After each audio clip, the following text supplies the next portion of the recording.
नमस्कार दोस्तों, चलिए जानते हैं उत्तर प्रदेश की 25 फटाफट बड़ी खबरों को सिर्फ 10 मिनट में। लेकिन इससे पहले आप इस वीडियो को कहां से देख रहे हैं, कमेंट में बताना बिल्कुल ना भूलें। महाराजगंज में पंचायत मतदाता सूची के वृहद पुनरीक्षण का कार्य पूरा कर लिया गया है। सत्यापन अभियान के दौरान हजारों डुप्लीकेट नामों की पहचान की गई, जिनमें से 58,172 नाम सूची से हटा दिए गए हैं। प्रशासन का कहना है कि इस कार्रवाई से मतदाता सूची और अधिक पारदर्शी व त्रुटि रहित बन सकेगी, जिससे चुनाव प्रक्रिया निष्पक्ष तरीके से संपन्न कराई जा सकेगी। उत्तर प्रदेश के स्कूलों में 1 अप्रैल से नया नियम लागू किया जा रहा है, जिसके तहत छात्रों के मोबाइल फोन लाने पर पूरी तरह रोक रहेगी। शिक्षा विभाग का कहना है कि इस फैसले का उद्देश्य पढ़ाई के माहौल को बेहतर बनाना और बच्चों का ध्यान पढ़ाई पर केंद्रित रखना है। नियम का पालन न करने पर स्कूल स्तर पर कार्रवाई भी की जा सकती है।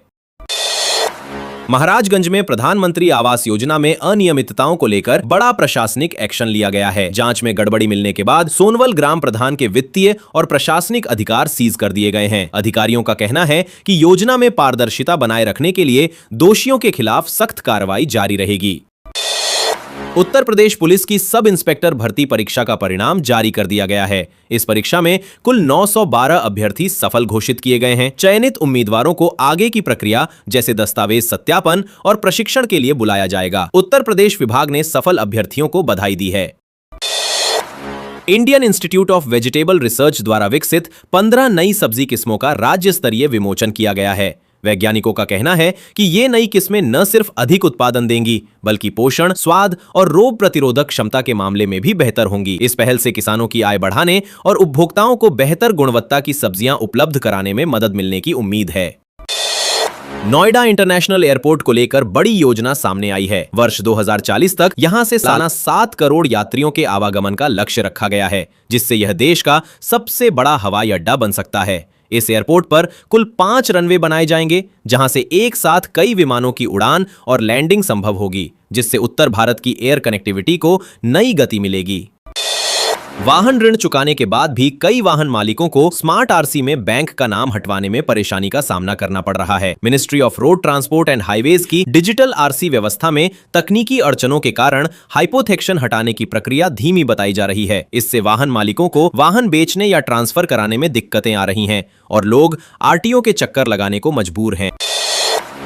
उत्तर प्रदेश में रसोई गैस संकट की आशंका को देखते हुए सरकार अलर्ट मोड में आ गई है। संभावित किल्लत की स्थिति में ग्रामीण इलाकों के लिए लकड़ी को वैकल्पिक ईंधन के रूप में उपलब्ध कराने की तैयारी की जा रही है। अधिकारियों के अनुसार जरूरत पड़ने पर एक परिवार को 1 महीने में 10 क्विंटल तक लकड़ी उपलब्ध कराई जा सकेगी, ताकि लोगों को खाना बनाने में दिक्कत न हो।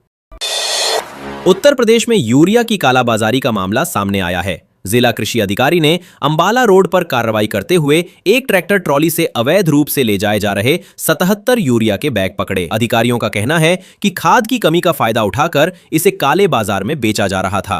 अब पूरे मामले की जांच शुरू कर दी गई है और संबंधित लोगों पर कार्रवाई की तैयारी की जा रही है। इंडियन रेलवेज ने टिकट चार्ट तैयार करने के समय में बड़ा बदलाव किया है। अब ट्रेन के प्रस्थान से करीब 9 से 18 घंटे पहले ही रिजर्वेशन चार्ट जारी कर दिया जाएगा। इस फैसले से यात्रियों को टिकट कंफर्म होने या वेटिंग लिस्ट की स्थिति की जानकारी पहले मिल सकेगी, जिससे यात्रा की योजना बनाना आसान हो जाएगा।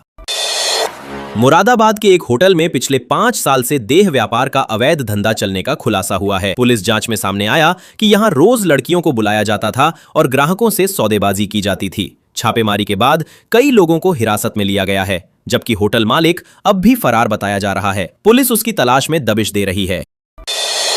प्रतापगढ़ में अब सर्वाइकल कैंसर से बचाव के लिए एचपीवी वैक्सीन की सुविधा सीएचसी और पीएचसी स्तर तक शुरू कर दी गई है। स्वास्थ्य विभाग के अनुसार इस पहल से किशोरियों को समय पर टीकाकरण का लाभ मिलेगा और भविष्य में सर्वाइकल कैंसर के खतरे को काफी हद तक कम किया जा सकेगा। अधिकारियों ने अभिभावकों से बेटियों को टीका जरूर लगवाने की अपील की है।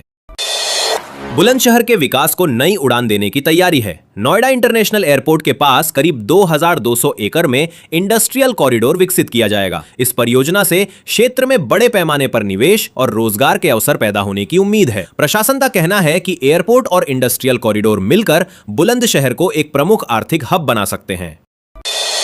हमीरपुर में पेट्रोल डीजल की कमी की अफवाह फैलते ही फ्यूल पंपों पर अफरा तफरी मच गई। लोग ड्रम और कट्टियों के साथ बड़ी मात्रा में ईंधन भराने पहुंच गए, जिससे कई पंपों पर लंबी कतारें लग गईं। प्रशासन ने स्पष्ट किया है कि जिले में ईंधन का पर्याप्त स्टॉक मौजूद है और लोगों से अफवाहों पर ध्यान न देने की अपील की गई है। नोएडा के पासपोर्ट सेवा केंद्र पर वरिष्ठ नागरिकों के लिए नई सुविधा शुरू की गई है। अब सीनियर सिटीजन्स को लंबी लाइनों में इंतजार नहीं करना पड़ेगा और उनका काम प्राथमिकता के आधार पर करीब 15 मिनट में पूरा किया जाएगा। इस पहल का उद्देश्य बुजुर्गों को तेज और सम्मानजनक सेवा प्रदान करना है।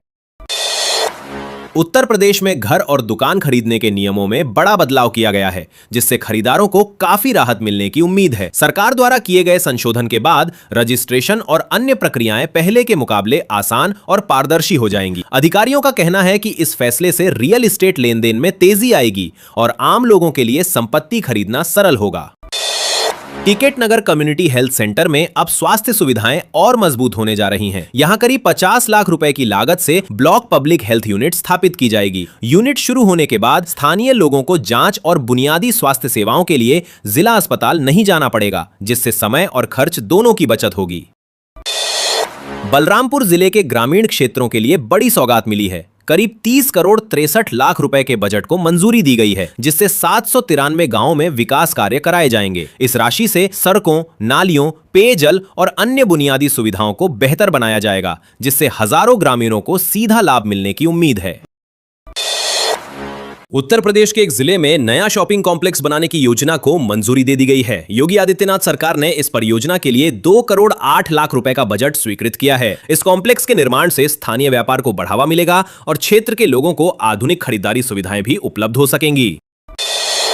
उत्तर प्रदेश के किसानों के लिए राहत भरी जानकारी है। अब फसल नुकसान की सूचना देने के लिए toll free number 14447, crop insurance app और व्हाट्सएप चैटबॉट 7065514447 की सुविधा शुरू की गई है। प्रधानमंत्री फसल बीमा योजना के तहत किसान तुरंत जानकारी देकर समय पर मुआवजा पाने की प्रक्रिया शुरू कर सकते हैं, जिससे राहत पाना पहले से आसान हो गया है।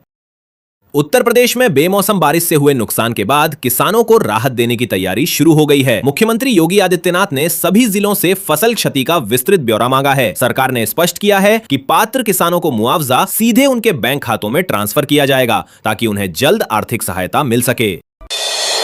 अब घर घर जाकर दूध बेचने वालों के लिए लाइसेंस लेना अनिवार्य कर दिया गया है। खाद्य सुरक्षा मानकों को मजबूत करने के लिए यह फैसला लिया गया है, जिससे उपभोक्ताओं को शुद्ध और सुरक्षित दूध मिल सके। अधिकारियों का कहना है कि लाइसेंस व्यवस्था लागू होने से दूध की गुणवत्ता पर निगरानी बढ़ेगी और मिलावटखोरी पर रोक लगाने में मदद मिलेगी।